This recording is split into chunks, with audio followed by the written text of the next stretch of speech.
कंजूस बेटे का गरीब माँ बाप पर अत्याचार। जगलाल और वसुधा का इकलौता बेटा था रवि, जिसे उस दंपत्ति ने बड़े ही नाजों से पाल पोस कर बड़ा किया था। क्या बात है भाग्यवान, हाँ आज तुम्हारा चेहरा इतना चहक क्यों रहा है? पूरे 5 बरस बाद आज मेरा बेटा विदेश से लौट कर जो आ रहा है। उसी पल एक लंबी चौड़ी गाड़ी उनके घर की चौखट पर आकर रुकती है। लगता है रवि आ गया। दीनू भैया जल्दी से आरती की थाल लेकर बाहर आइए। जी भाजाई अब ही रावत है। एक लंबे अरसे बाद रवि को देखकर वसुधा की आंखों से खुशी के झरने फूट पड़ते हैं और जगलाल कहता है, अरे रे भगवान, तब से एक टक निहारे जा रही हो, बस भी करो। मुद्दतों बाद देख रही हूँ अपने लाल की सूरत, इसकी छवि मेरी आंखों में समा रही है। उम्र भर भी निहारती रही तो भी मेरी आंखें नहीं दुखेंगी। आपकी आंखें भले न दुखें, मेरे पाँव तो दुख रहे हैं। अगर ये फैमिली ड्रामा खत्म हो गया हो तो अंदर चले। रवि की रूखी बोली जगलाल के मन में कई बड़े सवाल खड़े कर देती है। कौन सी गहरी चिंता में डूबे हुए हैं? याद है ना, कल हमारे रवि का 25वां जन्मदिन है। हमने तय किया था कि उपहार में हम रवि को ये सारा घर-बार, जमीन जायदाद सौंप देंगे। रवि का बदला आचरण देखकर मुझे ऐसा लगा जैसे ये वो रवि रहा ही नहीं जिसको हमने 5 बरस पहले यहाँ से विदेश पढ़ने को भेजा था। दरवाजे पर खड़ा रवि उनकी बातें सुनकर खुद से कहता है, कहीं माँ बाबूजी के सामने मेरा भांडा तो नहीं फूट गया कि मैं विदेश पढ़ने नहीं बल्कि मौज मस्ती करने गया था। अगली शाम जन्मदिन के अवसर पर सभी लोग उनकी खुशियों में शरीक होने आते हैं, जहाँ रवि के माँ पापा कहते हैं, रवि ये ले तेरे माँ बाबूजी की ओर से जन्मदिन का तोहफा।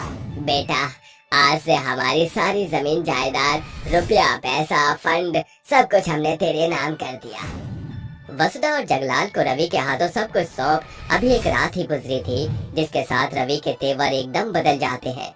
अगले दिन, अरे भौजाई भाजी तरकारी नहीं है, पैसे दे देते तो जाकर बाजार से मऊ ले आते। दीनू भैया आज से इस घर का नया मालिक हमारा बेटा रवि है। उसी पर रवि अमीरी का रुतबा झाड़ते हुए सोफे पर पैर पसारे बैठ जाता है। अरे रवि बेटा भाजी तरकारी का दाम दे दो। पहली दफा में रवि दीनू की बात को नजरअंदाज कर देता है, मगर दूसरी दफा बात को दोहराता देख रवि गुस्से से उसे झड़पते हुए कहता है, 2 कौड़ी के नौकर पिछले 5 मिनट से मेरे सिर पर चढ़े बैठा है। मैंने क्या तुम सभी का बीड़ा उठा रखा है जो नोट खर्च करूं? हाँ? बेटे का कट्टर रुझान देखकर जगलाल और वसुधा की आस टूटकर चूर होती दिखाई पड़ रही थी। रवि बेटा ये क्या लहजा है बड़ों से बात करने का? उन्होंने सिर्फ पैसे ही तो मांगे थे। अरे पैसे क्या पेड़ पर उगते हैं जो मैं बेफजूल खर्च करूं? क्यों रवि, ये पैसे तुझे पेट से बढ़कर हैं? अरे तेरे जीवन में हमारा कोई मोल नहीं। दुनिया में सिर्फ 3 चीजों का मोल है, पैसा, पावर, पोजीशन। तुम गरीब अब मेरे किसी काम के नहीं। कंजूस बेटा अपने गरीब माँ बाप के आगे अमीरी का रौब झाड़कर घूमने चल देता है, जिसे देख वसुधा स्तब्ध रह जाती है। बिना अपने बारे में सोचे जिस बेटे पर सब कुछ न्योछावर कर दिया, आज उसकी बोली से इतने बेबस बेसहाय महसूस हो रहा है। ये कलयुग का दौर है वसुधा, ये कोई श्रवण कुमार नहीं जो गरीब बूढ़े माँ बाप का भार उठाना चाहता है। जहाँ एक और रवि माँ बाप के पैसे को मौज मस्ती में उड़ा रहा था, वहीं दूसरी तरफ गरीब माँ बाप रोटी को तरस रहे थे। कुछ घंटों बाद अजी आधी रात हो गई है, मगर अभी तक रवि घर नहीं लौटा है। वसुधा अभी भी तुम्हें भूख से ज्यादा उस कंजूस बेटे की पड़ी है जो हमारे ही दिए पैसे में से एक वक्त की सब्जी का दाम नहीं दे सका। पूत कपूत भले हो जाए, मगर माता को माता नहीं होती। अचानक नशे में धुत रवि घर लौट कर आता है। रवि तूने शराब पी है? ये सुनकर कंजूस बेटा कसाई का रूप धरकर वसुधा को दूर झटकते हुए उस पे चीख पड़ता है, तेरी ये औकात घर के मालिक से सवाल पूछती है? वसुधा के सर से खून का बहाव देख जगलाल घबराते हुए कहता है, अरे किसने कहा था तुम्हें उस पियक्कड़ के मुंह लगने को? रुपए और रुतबे में रिश्ते नाते भूल बैठा है वो। अगली सुबह, बेटा जल्दी से मुझे 1000 रुपए दे दे। कल रात नशे में तेरे हाथों तेरी माँ के सिर पर गहरी चोट आई है। अगर सही तौर से इलाज नहीं हुआ तो चोट गहरी जख्म बन जाएगी। बेटा बढ़ा दिया खर्चा, अरे किसने कहा था तुम्हारी धर्म पत्नी को मुझे भाषण देने को? हाँ, मेरे पल्ले एक फूटी कौड़ी नहीं। आजकल गरीबों के लिए सैकड़ों खैराती अस्पताल है, वहाँ जाकर इलाज करवाओ। गुजरते वक्त के साथ रवि की कंजूसियाँ और ज्यादा बढ़ रही थी।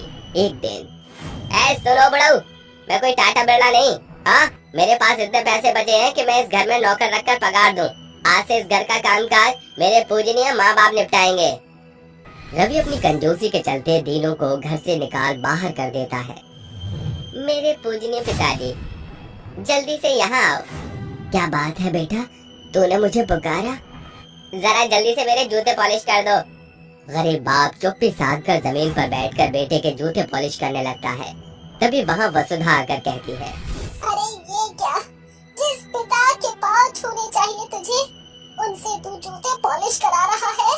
मैंने तुम्हें मुफ्त की रोटी तोड़ने के लिए घर में नहीं रखा है। मोची के यहाँ जूता पॉलिश की कीमत 50 रुपए हो गई है। फोकट के पैसे बहने से क्या फायदा, जब घर में ही मोची और मजदूर दोनों मुफ्त में मिल जाए। हाँ, ऐसे ही कुछ दिन और बीत जाते हैं। एक दिन की बात है, रवि के दो दोस्त घर आकर कहते हैं, अरे रवि, ये फटेहाल गरीब कौन है? अरे कुछ ऐसा समझ ले, ये दोनों यहाँ बंधुआ मजदूरी करते हैं। चल यार, नौकर है दोनों। बेटे के मुंह से ये सुनकर उस बाप का सर जैसे जमीन में गड़ने को हो रहा था।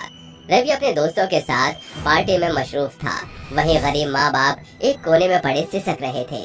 कितनी आस लगाई थी हमने इस पर, मगर आज हम माँ बाप बेटे पर बोझ बन गए हैं।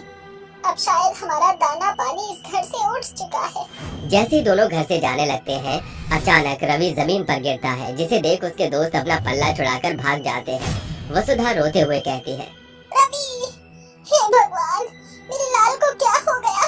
रवि, उठ जा बेटा। दोनों फौरन उसे अस्पताल ले जाते हैं, जहां जांच पड़ताल करके डॉक्टर कहता है, अत्यधिक शराब के सेवन की वजह से आपके बेटे की दोनों किडनी जवाब दे चुकी हैं।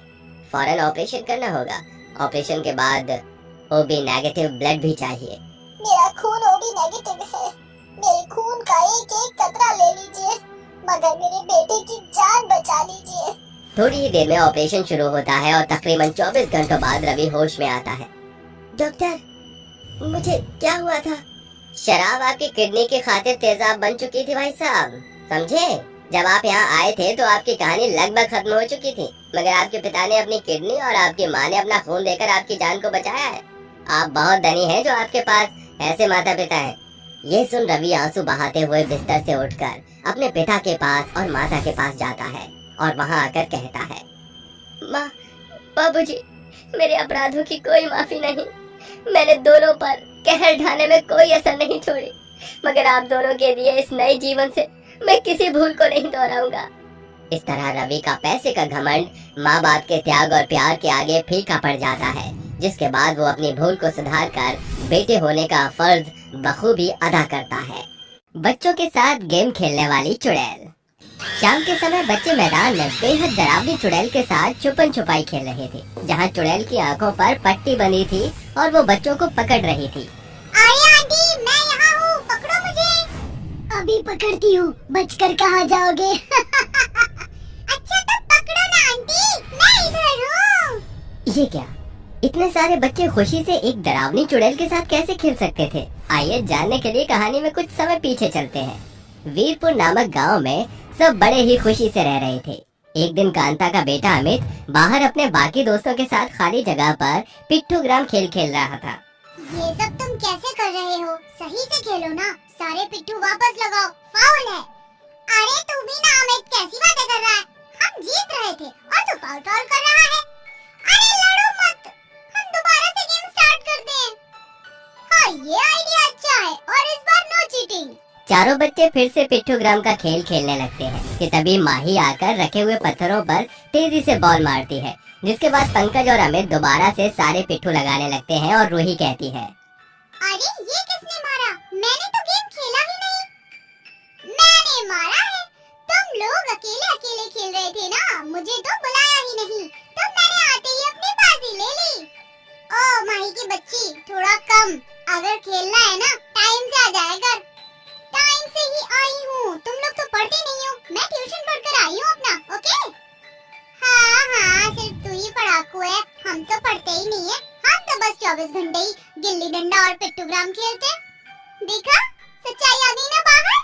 अरे बस भी करो, अब सब आ गए ना, तो चलो ध्यान से खेलते हैं। ये बोलकर बच्चे फिर से खेलना शुरू करते हैं। इतने में तेज आंधी के साथ एक डरावनी चुड़ैल आती है, जिसके हाथ में बच्चों के लिए चॉकलेट्स और टॉफियां होती हैं।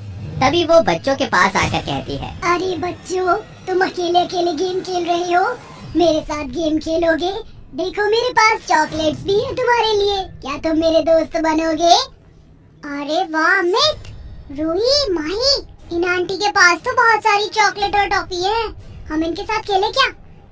हाँ हाँ, चलो खेलते हैं, हम इन्हें अपना दोस्त बना लेंगे और फिर ये सारी चीज खा जाएंगे। क्या गुजर गुजर हो रही है? क्या तुम पांचों मुझे अपना दोस्त नहीं बनाओगे? चलो ठीक है, किसी और को सारी चॉकलेट्स दे देती हूँ। अरे नहीं नहीं आंटी, रुकिए, आप हमारे साथ खेल सकती हैं, आ जाइए। शुक्रिया बच्चों। अच्छा चलो, सबसे पहले तुम ये सारी चॉकलेट्स और टॉफी खा लो। चुड़ैल की बात सुनकर बच्चे उसकी दी हुई चॉकलेट्स और टॉफियां खा लेते हैं। और हैरान वाली बात तो ये थी कि बच्चे चुड़ैल से बिल्कुल नहीं डरते हैं। तभी चुड़ैल कहती है, अच्छा तो तुम अपना नाम बताओ और फिर बताओ क्या गेम खेलोगे मेरे साथ? आंटी मैं आपको बताती हूँ, मेरा नाम माही है और ये मेरी फ्रेंड अमित, प्रतीक, पंकज और रूही है। अरे वाह, तुम बच्चों के नाम तो बड़े ही सुंदर हैं। आंटी आंटी, आप हमारे साथ छुपन छुपाई खेलो ना। ठीक है, आज हम छुपन छुपाई खेलेंगे। तो पट्टी कौन बांधेगा? मैं ही बांधू क्या अपनी आंखों पर? आंटी आप ही करो और आप हमें पकड़ना। ठीक है। ये बोलते ही चुड़ैल इन बच्चों के साथ छुपन छुपाई खेलने लगती है और आंखों पर पट्टी बांधकर बच्चों को पकड़ने की कोशिश करती है। अरे रूही कहाँ है? मुझे पता है, यहाँ है, अभी पकड़ती हूँ। अरे आंटी हम यहाँ हैं, पकड़ो पकड़ो। अरे आंटी मैं तो आपके पीछे हूँ, पकड़ो ना। अभी एक एक को पकड़ूंगी, बचकर कहाँ जाओगे? अपने हाथ आगे करके बच्चों को पकड़ने की वो कोशिश करती है और प्रीति को आउट कर देती है। अरे अरे मैंने पकड़ लिया, ये तो प्रतीक है, प्रतीक आउट हो गया। मैंने कहा था ना, मैं तुम्हें आउट करूंगी पहले। ओह नो, अब मेरी बारी है। इस तरह चुड़ैल बच्चों के साथ खेलती है और प्रतीक आंखों पर पट्टी बांधकर आसपास के लोगों को ढूंढता है। तभी ज्यादा अंधेरा हो जाता है। अपने बेटे को ढूंढते हुए कांता और सुलोचना आती हैं। पता नहीं सारे बच्चे कहाँ जाकर खेलते हैं। आज तो मैं इन्हें सबक सिखा कर ही रहूंगी। सिर्फ आप ही क्यों, आज तो मैं भी प्रतीक को चमकाऊंगी। बिल्कुल भी बच्चे पढ़ते नहीं हैं, बस सुबह से शाम खेलने में बिता देते हैं। ये देखो, कहाँ खाली मैदान में इतनी रात को अकेले खेल रहे हैं। कुछ हो गया हमें तो पता भी नहीं चलेगा। जी कांता बहन, तुम ठीक कहती हो। दोनों माँ बच्चों के पास पहुँच जाती हैं और अपने बेटे का कान पकड़ लेती हैं और चुड़ैल छुप जाती है। ज्यादा खेलने की भी क्या जरूरत है कि टाइम का पता न चले। कुछ हो गया तो कौन देखेगा तुम्हें? चलो घर चलो रूही और माही, आओ मैं तुम्हें भी घर छोड़ दूं। जी आंटी। इस तरह कांता और सुलोचना बच्चों को वहाँ से ले जाकर घर छोड़ देती है। अगले दिन चुड़ैल सभी बच्चों के घर पहुँचकर उन्हें चॉकलेट दिखाकर बुलाती है। बच्चे फिर से आ जाते हैं और कहती है, आज कौन सी गेम खेले? मैं बताऊं, मुझे ना आपके साथ कबड्डी खेलनी है, मुझे आपके साथ बैट बॉल खेलना है, लेकिन मुझे बैडमिंटन खेलना है आपके साथ, और मुझे फुटबॉल। अरे ठीक है बच्चों, आज तुम जो बोलोगे ना वही गेम खेलेंगे, एक एक करके सबके साथ, ठीक है? तो आओ कबड्डी खेलते हैं पहले। ऐसे ही चुड़ैल बच्चों के साथ कबड्डी खेलती है, जिसमें रूही सामने वाली टीम के पंकज को छूकर अपनी टीम में वापस आ जाती है। फिर कुछ देर बाद वो माही के साथ बैडमिंटन खेलती है। अगले दिन चुड़ैल सभी बच्चों के साथ बैट बॉल खेलती है, तो कभी फुटबॉल, लूडो। देखते ही देखते चुड़ैल की बहुत अच्छी बॉन्डिंग हो जाती है। एक दिन फिर से बच्चे को काफी लेट हो जाता है, तो उनकी माँ खाली मैदान में आकर देखती है तो देखकर बिल्कुल हक्की बक्की रह जाती है, क्योंकि छोटे बच्चे चुड़ैल के साथ बड़े प्यार से खेल रहे थे। बाप रे बाप, हमारे बच्चे किस चुड़ैल के साथ खेल रही हैं? अरे मैया, ये क्या? कहीं इसने हमारे बच्चों को कुछ कर दिया तो? भागो भागो, जाकर तांत्रिक को बुलाते हैं। तीनों चुड़ैल को झाड़ी में से छुपकर देखने के बाद जाती ही है कि चुड़ैल की निगाह उन पर पड़ती है और वो उन्हें पकड़ लेती है। कहाँ जा रही हो? तुम सब देखो, तांत्रिक को बुलाने मत जाओ। तुम अपने बच्चे चाहिए ना, मैं तुम्हें दे दूंगी। मैं बस उनके साथ खेलना चाहती थी। तुम हमारे बच्चों के साथ क्यों खेल रही थी और हम तुम्हारा विश्वास क्यों करें? देखिए, मुझे बच्चे बहुत पसंद हैं, इसीलिए मैं उनके साथ खेल रही थी। मैंने उन्हें कोई नुकसान नहीं पहुंचाया। मेरा विश्वास कीजिए और आपके बच्चों को गायब किया उसके लिए माफ कीजिए। दरअसल कुछ महीने पहले एक एक्सीडेंट में मैंने अपने और अपने बच्चे की जान गंवा दी। आपके बेटे अमित के बराबर ही था मेरा बेटा। उस दिन मैं उसके साथ पकड़म पकड़ाई खेल रही थी। रणवीर, रणवीर बेटा कहाँ हो? अच्छा तो यहाँ पर हो। आ रही हूँ मैं तुम्हें अभी आउट करती हूँ। माँ आप मुझे पकड़ नहीं सकती, देखो मैं तो इधर हूँ। रणवीर भागते भागते रोड पर आ जाता है जहाँ एक बड़ा ट्रक आ रहा था। वो देखकर जैसे ही काजल अपने बेटे को बचाने जाती है, इतने में वो ट्रक दोनों को कुचल देता है। मेरी रूह भटक रही थी और बच्चों को देखकर इनके साथ खेलने का मन करता था मेरा। इसलिए जब मैंने आपके बच्चों को देखा तो उनके साथ खेलने लगे। प्लीज मुझे माफ कर दीजिए। ठीक है, हम तुम्हें एक ही शर्त पर माफ करेंगे कि अब तुम हमारे बच्चों के आसपास दोबारा नहीं दिखोगी। ठीक है, आज के बाद मैं कभी नहीं आऊंगी। बस ये चॉकलेट और टॉफी उन बच्चों को दे देना। ये कहकर चुड़ैल हमेशा के लिए चली जाती है। गरीब वर्सेस अमीर का रोज डे। मादीपुर नाम के गांव में आशा नाम की एक गरीब लड़की फूलों का गुलदस्ता बेचा करती थी और उसका एक ही सपना था कि कोई अमीर लड़का उसे रोज डे पर रोज दे और प्रपोज करे। ऐसे ही एक दिन उसकी दुकान पर एक आलीशान कार रुकती है और उसमें से एक अतुल नाम का एक स्मार्ट सा लड़का बाहर निकलता है और आशा की दुकान पर आकर बोलता है, हेलो मिस, ये बुकलेट और रोज पैक कर दो। आशा अतुल को देखती रह जाती है और सपना देखती है कि वह अतुल के साथ है। उसने एक बहुत अच्छी सी शॉर्ट ड्रेस डाली है जिसमें वह काफी सुंदर लग रही है और अतुल के साथ उसकी कार में बैठकर एक रेस्टोरेंट में जाती है जहां अतुल अपने घुटनों पर बैठकर सभी के सामने उसके हाथों में रोज देता है और बोलता है, आशा, तुम्हारी इस खूबसूरती के सामने ये रोज फीका पड़ गया, पर फिर भी इस नाचिज इंसान के हाथों से ये छोटा सा एक गुलाब एक्सेप्ट कर लो, साथ ही मेरे प्यार को भी। आशा, मैं हमेशा तुम्हारे साथ रहूंगा और मैं चाहता हूँ कि इस रोज डे पर तुम भी मुझसे वादा करो कि तुम हमेशा मेरे साथ रहोगी। Of course Atul, I love you so much.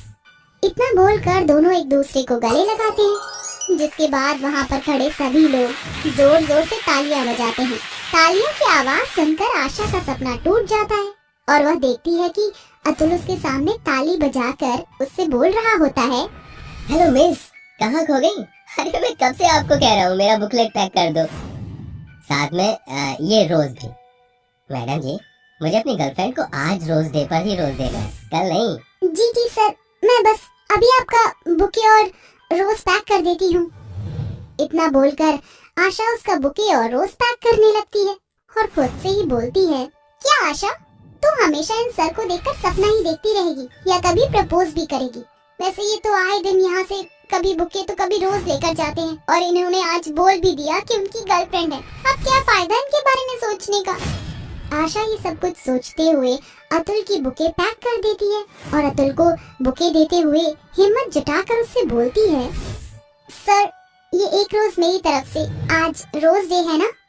Oh, thank you dear. इतना बोलकर अतुल अपनी कार में बैठ जाता है और वहाँ से चला जाता है। उसके जाने के कुछ देर बाद आशा का दोस्त अंश वहाँ आता है, जो कि आशा की ही तरह गरीब होता है, पर अंश आशा को बेहद पसंद करता है। लेकिन आशा अतुल को पसंद कर रही होती है, इसलिए अंश कभी भी आशा को अपने दिल की बात नहीं बोल पाता। और हमेशा की तरह अंश जब आशा के पास जाता है तो वह देखता है कि आशा हमेशा की तरह आज भी किसी सोच में डूबी हुई है। ये देख अंश उससे बोलता है, ओह मैडम, फिर से कहाँ खो गई? अतुल सर के ख्यालों में, पता नहीं मैं कभी उनको अपने दिल की बात बोल भी पाऊंगी या नहीं। मेरा तो एक ही सपना है कि मैं उनकी गर्लफ्रेंड बनूं और रोज डे वाले दिन जैसे उस सामने वाले रेस्टोरेंट में एक बॉयफ्रेंड अपनी गर्लफ्रेंड को रोज देकर प्रपोज करता है, उसी तरह से अतुल सर मुझे प्रपोज करें और वहाँ खड़े उसके सभी दोस्त जोर जोर से तालियां बजाएं। हाँ तो फिर जाकर तू अपने दिल की बात बोल क्यों नहीं देती? सामने उनका ऑफिस है, जब वो निकले तब जाकर उनको एक रोज दे देना और हैप्पी रोज डे के साथ प्रपोज भी कर देना। अंश आशा से बात कर ही रहा होता है कि तभी उसकी दुकान पर एक गरीब लड़का आता है और आशा से एक गुलाब लेता है और अपनी गर्लफ्रेंड को बीच सड़क पर सबके सामने रोज देकर प्रपोज करता है। ये देखकर अंश को तो बड़ा ही अच्छा लगता है और वह तालियां बजाता है, परंतु यह नजारा देखकर आशा को अच्छा नहीं लगता। और वो अंश से बोलती है, समझ नहीं आता, जो रोड पर प्रपोज करते हैं रोज देते हुए अपनी गर्लफ्रेंड को, इसमें तुझे क्या अच्छा नजर आता है? मैं तो अपनी लाइफ चाहती हूँ। मुझे अच्छा लगता है जब कोई इंसान सबके सामने अपनी गर्लफ्रेंड को अपना बोलता है। अमीरों को क्या है, वो तो एक रेस्टोरेंट पर जाते हैं, प्रपोज करते हैं, रोज देते हैं और अगले दिन भूल जाते हैं। हर रोज डे पर उनकी नई गर्लफ्रेंड उनके साथ होती है। उनका प्यार सच्चा नहीं नजर आता। उनका प्यार सच्चा होता है जो दुनिया के सामने इजहार करता है, बस इसलिए मुझे अच्छा लगता है। वैसे आज तुम्हारे पास अच्छा मौका है। जब मैं तुम्हारी दुकान पर आ रहा था तो मैंने देखा कि तुम्हारे अतुल सर की गर्लफ्रेंड उनसे ब्रेकअप करके चली गई। अब तुम उन्हें अपना सहारा दे सकती हो। क्या सच में? अब तो मैं आज ही जाकर अतुल सर को प्रपोज करूंगी। अच्छा, मैं तैयार होने के लिए घर पर जा रही हूँ और जब तक मैं अपनी दुकान पर वापस नहीं आती तो मेरी दुकान संभाल ले। इतना बोलकर आशा घर जाकर तैयार हो जाती है और एक रोज लेकर अतुल के पास जाती है। अतुल अपने ऑफिस से निकलकर कार में बैठने जा ही रहा होता है कि आशा आ जाती है और अतुल को रोज देते हुए उससे बोलती है, सर प्लीज आज रोज डे के दिन मेरे इस रोज को लेने से मना मत कीजिएगा। मुझे आपसे कुछ कहना था। मैं आपसे कहना चाहती हूँ कि मैं आपको बहुत पसंद करती हूँ, बस कभी बोल नहीं पाई। आज रोज डे पर मैंने बड़ी हिम्मत करके आपको अपने दिल की बात बताई है और मैं आपके लिए ही आज इतनी तैयार होकर आई हूँ। पर अतुल आशा का गुलाब फेंक देता है और उससे बोलता है, वैसे तुम सुंदर हो लेकिन मेरे लेवल की नहीं। अरे मुझे गुलाब देने से पहले एक बार देख तो लेती। कहाँ तुम और कहाँ मैं। हर चीज सुंदरता से नहीं होती, कई बार लोग और लेवल भी मैटर रखता है, समझी। अतुल सबके सामने आशा की गरीबी और उसके प्यार का मजाक बनाकर चला जाता है। अतुल की बातें सुनकर आशा टूट जाती है और रोती हुई अपनी दुकान पर जाती है। अंश जब आशा को रोता हुआ देखता है तो वह उससे उसके रोने की वजह पूछता है, जिसके बाद आशा उसको सारी बात बताती है और अंश उससे बोलता है, आशा मैं तुम्हें कब से यही समझाना चाह रहा था, गरीबों का प्यार और अमीरों के प्यार में जमीन आसमान का फर्क होता है। ये अमीर लोग हम गरीब के प्यार को कभी नहीं समझ सकते। आज ये अमीर किसी और के साथ है, अगले साल किसी और के हो जाते हैं। तुम सही बोल रहे थे अंश, आज मुझे सच्चाई का पता चल चुका है और आज जब मेरा ये सपना टूटा है तो मैं तुम्हें बता नहीं सकती कि मुझ पर क्या बीत रही है। आशा की हालत देखकर अंश उसको बीच रोड पर ले जाता है जहाँ अतुल अपनी न्यू गर्लफ्रेंड के साथ एक रेस्टोरेंट के अंदर होता है, तो वहीं अंश आशा के साथ रोड पर होता है जहाँ अतुल बढ़िया से तैयारी करके अपनी गर्लफ्रेंड को प्रपोज कर रहा होता है। तो वहीं अंश एक गुलाब का फूल लिए अपने हाथों में शर्माते हुए आशा को प्रपोज करता है। यह देखकर आशा को बहुत अच्छा लगता है और वह अंश के गुलाब को अपना लेती है। तो वहीं अंदर अतुल की गर्लफ्रेंड अतुल के रोज और उसको रिजेक्ट करके वहाँ से चली जाती है, जिसके बाद आशा अंश को गले से लगाती है और अपनी इस रोज डे को और भी स्पेशल डे में बदल देती है। अब दोनों हमेशा साथ में रहते हैं और हर साल रोज डे पर अंश चुड़ैल का मैंगो हैंड पंप। कहाँ गए गाँव के सभी लोग? कोई भी दिख नहीं रहा है। अगर कोई दिखेगा नहीं तो मेरे हैंडपंप पर आएगा कैसे? और कोई मेरे हैंडपंप से पानी पिएगा नहीं तो मैं सबको मारूंगी कैसे? किसी को तो आना चाहिए। तभी एक औरत हैंडपंप की तरफ आ रही होती है। उसके हाथ में एक छोटा सा मटका होता है जिसे वो हैंडपंप के नीचे धरकर हैंडपंप चलाने लगती है। जैसे वो हैंडपंप चलाती है उसके अंदर से मैंगो जूस निकलने लगता है, जिसे देखकर औरत कहती है, हे भगवान, ये क्या है? हैंडपंप से तो मैंगो जूस निकल रहा है, भला मैं तो पानी निकाल रही थी। देखते ही देखते वो हैंडपंप एक मैंगो हैंडपंप में चेंज हो जाता है, जिसे देखकर वो औरत कहती है, अरे वाह, क्या चमत्कार है! ऐसा चमत्कार तो मैंने पहले कभी देखा ही नहीं। पानी ना सही, हैंडपंप का मैंगो जूस पी लेती हूँ, इसी से अपनी प्यास बुझा लेती हूँ। ऐसे सोचकर वो अपने मटके में मैंगो जूस भरने लगती है, जिसके बाद वो मटके से मैंगो जूस पीती है और चटकारा लेते हुए कहती है, अरे वाह, क्या बात है! एकदम असली और ताजे आमों के जैसा मैंगो जूस है ये तो। जैसे वो औरत अपनी मटकी को लेकर खड़ी होती है, उसके पीछे उसे एक बहुत भयानक चुड़ैल दिखाई देती है, जिसे देखकर उसके हाथों से मटकी के नीचे गिर जाती है और वो डरते हुए चुड़ैल से कहती है, चुड़ैल, अरे चुड़ैल, तू कहाँ से आ गई? इसका मतलब ये चमत्कार तू दिखा रही थी? तेरी हिम्मत कैसे हुई मेरे हैंडपंप से मेरा मैंगो जूस पीने की? ये हैंडपंप मेरा है और इस हैंडपंप से जो भी मैंगो जूस निकाल कर पीता है मैं उसे मार देती हूँ। अरे चुड़ैल छोड़ दे, मुझे जाने दे मुझे। अरे मुझे मारकर तुझे मिल भी क्या जाएगा। ये तो तुझे पहले सोचना चाहिए था।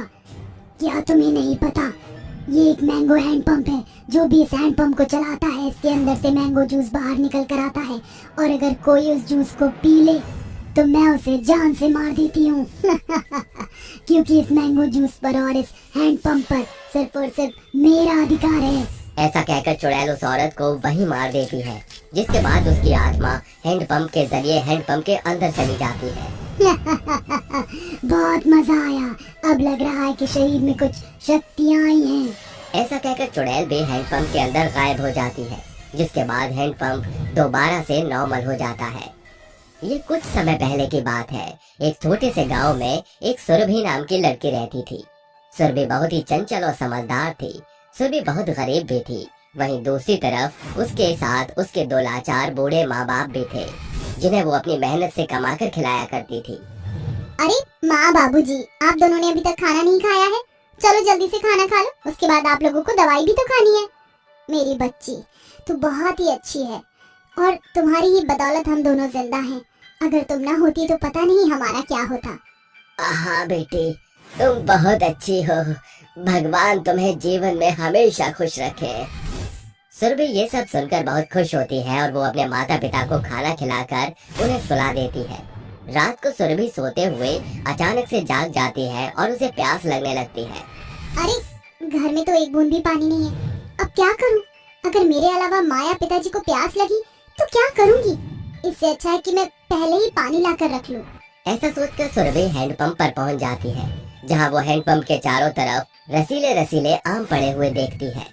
अरे इस हैंडपंप के पास इतने सारे रसीले आम रखे, भला इन आम को यहाँ कौन छोड़ कर गया होगा? ऐसा सोचकर सुरभि उन पर ध्यान न देते हुए हैंडपंप से अपने मटके में पानी भरना शुरू कर देती है।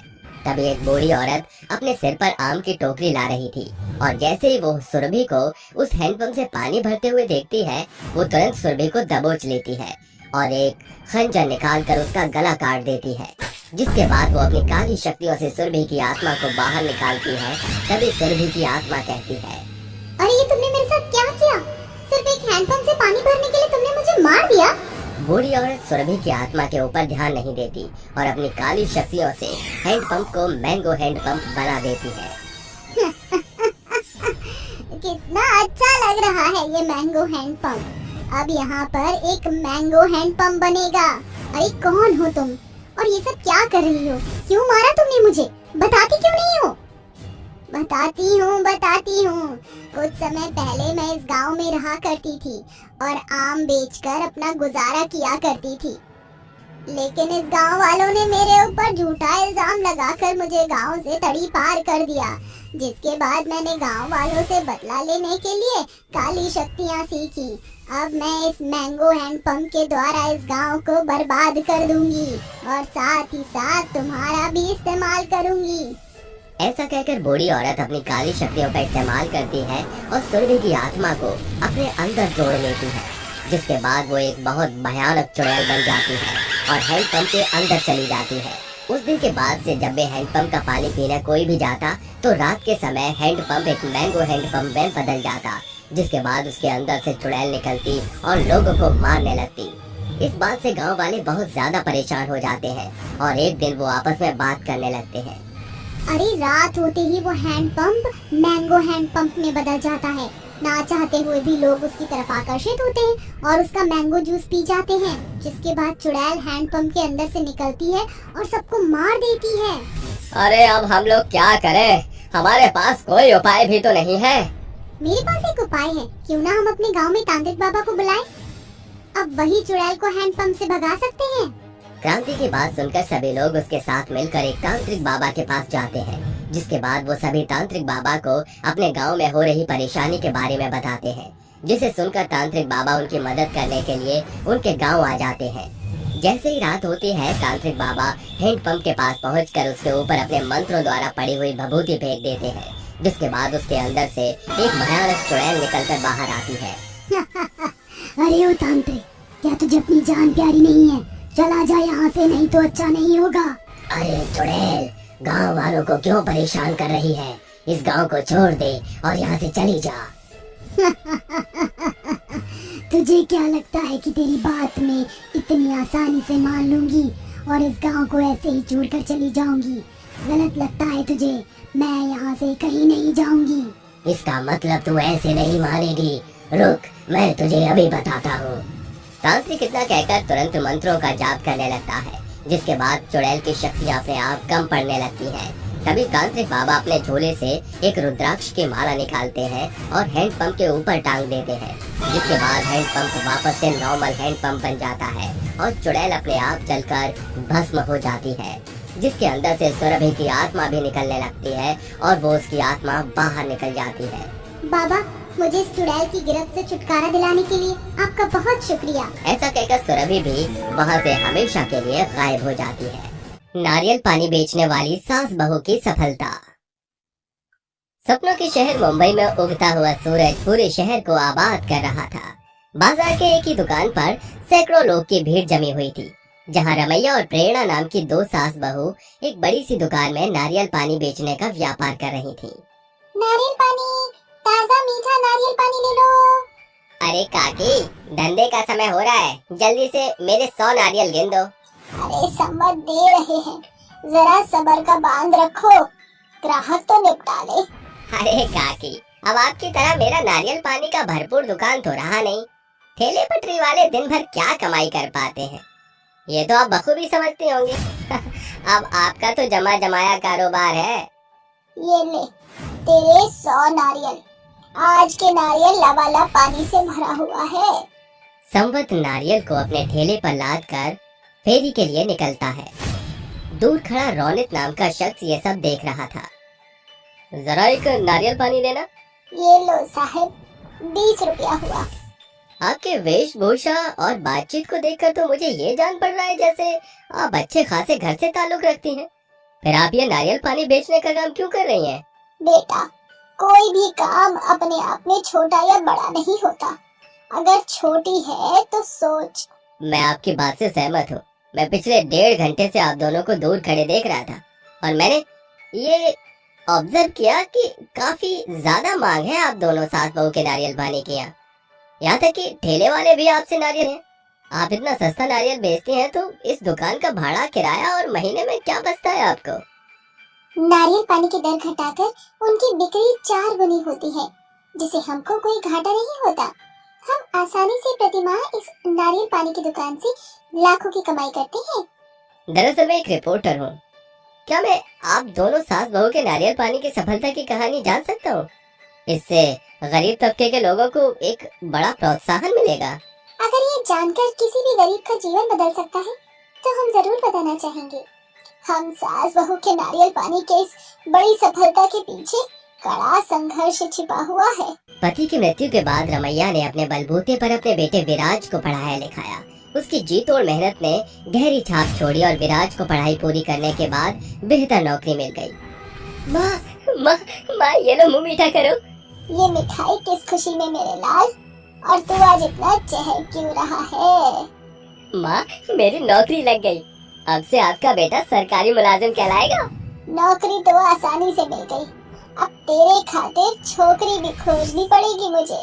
क्या माँ, आपको भी मेरी खिंचाई करने के लिए कुछ और विषय नहीं मिला?